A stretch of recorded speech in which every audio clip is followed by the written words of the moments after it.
Allez-y, Tierno. Alors, donc, ceci dit, on va passer au dernier sujet en attendant de recevoir l'invité du jour dans cette émission, M. Donzo, directeur national adjoint de l'emploi et de l'auto-emploi des jeunes. L'autre sujet, le troisième et dernier, c'est cette situation que traversent des Guinéens donc depuis l'étranger, précisément en Tunisie, suite à l'assassinat d'un jeune Tunisien. On apprend que des scènes de violence et de xénophobie sont encore enregistrées dans cette partie de l'Afrique du Nord, en Tunisie précisément. C'est la région de Sfax, si je ne me trompe pas. Alors, que fait l'État guinéen? À ce sujet aussi, le porte-parole du gouvernement s'est exprimé hier à l'occasion du compte-rendu du Conseil des ministres. La question lui a été posée, du débriefing. Le gouvernement de la transition a mis donc beaucoup de moyens pour rapatrier les Guinéens qui le souhaitent, mais on ne va pas non plus attacher les gens pour les ramener. C'est en substance la réponse que le ministre porte-parole du gouvernement a donnée sur la question relative à la situation des Guinéens qui traversent des moments difficiles dans la région de Sfax. Allez-y rapidement. Oui, allez-y. Non, vous n'avez pas besoin de dire la tête de Baïla. Allez-y, oui, votre point de vue sur la question, Merci, monsieur le modérateur. Rapidement. Allez-y. C'est une déformation allez-y, un geste qu'il veut faire. Rapidement, allez-y. Je dis une fois encore que en fait, ce sont des propos du porte-parole du gouvernement, et du meilleur porte-parole du gouvernement du point de vue de Baïla. Non, c'est pas ce que j'ai dit. Votre point de vue, Tierno Amadou Moné. Non, laissez votre point de vue. Tierno Amadou, votre point de vue sur la question, sur le sujet.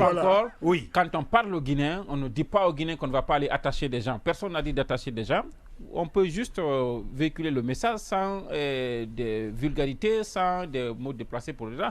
Maintenant, si l'État a fait l'effort, ce qui est salutaire d'ailleurs, ce qui ne se faisait pas souvent avant, si l'État a fait l'effort de déployer des moyens humains et financiers pour amener un appareil, aller chercher nos compatriotes, c'est à saluer. Si ceux-là qui sont concernés, malgré qu'ils soient en situation de détresse, disent non, nous préférons rester que de monter à bord de cet avion et regagner notre pays, ça devrait être un message que le gouvernement devrait chercher à décrypter pour comprendre pourquoi. Mais on ne répond pas à ça par cette arrogance qui consiste à dire on ne va pas arrogance, vous non, aussi. Attends, permettez. Il y a des gens qui ont refusé de venir, Tierno, c'est une réalité. Est-ce que quand les gens ont refusé... Est-ce qu'il faut les forcer? Est-ce qu'il faut les attacher?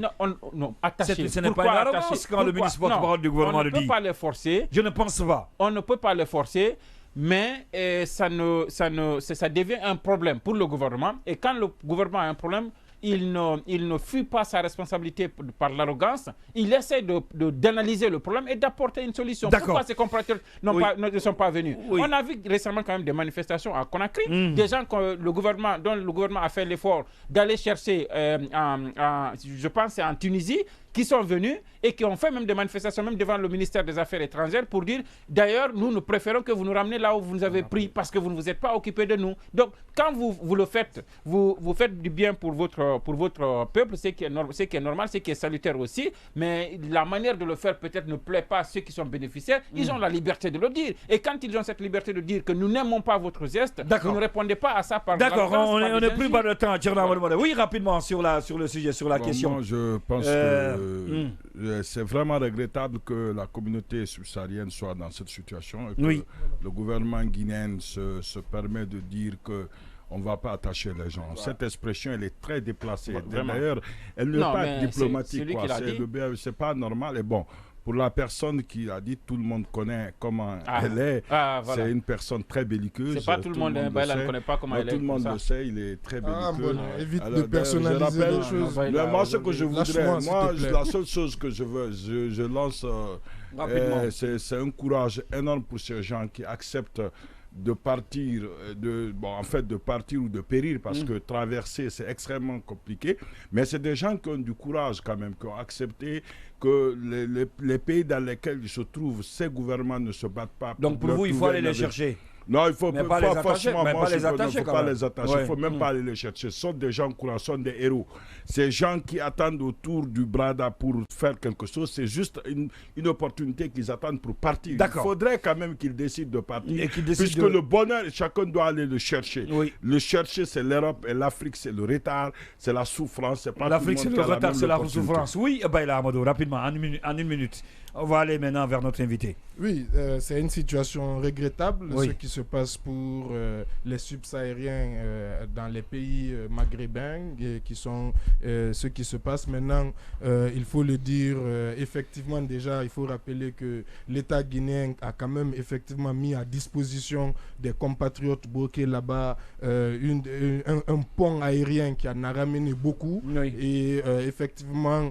le gouvernement a fait beaucoup d'efforts quand même fait dans ce ce qu'il sens. peut faire et il faut les encourager à continuer. S'il y a une nouvelle vague, de violence ou une nouvelle vague, il faut encore, avec les services diplomatiques sur place, prendre les informations et évaluer, bien entendu, la nécessité éventuelle d'envoyer encore, pourquoi pas, mais bien entendu, il faut comprendre aussi, tout le monde, il y en a qui, que ce soit gouvernement guinéen ou pas, qui sont déjà dans une destination, ils ont pris une décision. Maintenant, il faut quand même, moi je dis que l'Afrique c'est le futur, mais c'est aussi le présent, parce que le futur se prépare maintenant. La richesse de l'Afrique, c'est sa jeunesse. L'Occident n'est en aucun cas le rêve, c'est un mirage de le croire. Il suffit de suivre l'actualité aujourd'hui sur ce qui se passe là-bas. Heureusement, il y a les réseaux sociaux. Oui, on ne peut plus nous faire croire que c'est le paradis sur terre là-bas. Oui. Et malheureusement, encore beaucoup de gens se font tromper par en plus des gens qui organisent des voyages, qui font de la traite d'êtres humains. Donc il faut vraiment sensibiliser la jeunesse. Il faut se battre sur place. Il faut se battre sur place. Et chercher, il y a beaucoup d'opérateurs économiques qui ont réussi leur vie et qui ne sont jamais partis de ce côté. Qui ne sont jamais partis. C'est quand ils ont eu l'argent, ils ont commencé à partir pour se reposer. Exactement. Pour faire des visites touristiques. Exactement. Merci Baïla Amadou Traoré. On va lire quelques... Non, c'est pas la peine de la contribution du PIB des gens là, de l'Europe. D'accord, c'est compris. Donc, ce qui se fait, c'est suffisant déjà. C'est déjà suffisant. Cette contribution est déjà suffisante. Je vous en prie, c'est compris. On va évoluer. Merci à vous. On va aller quelques messages.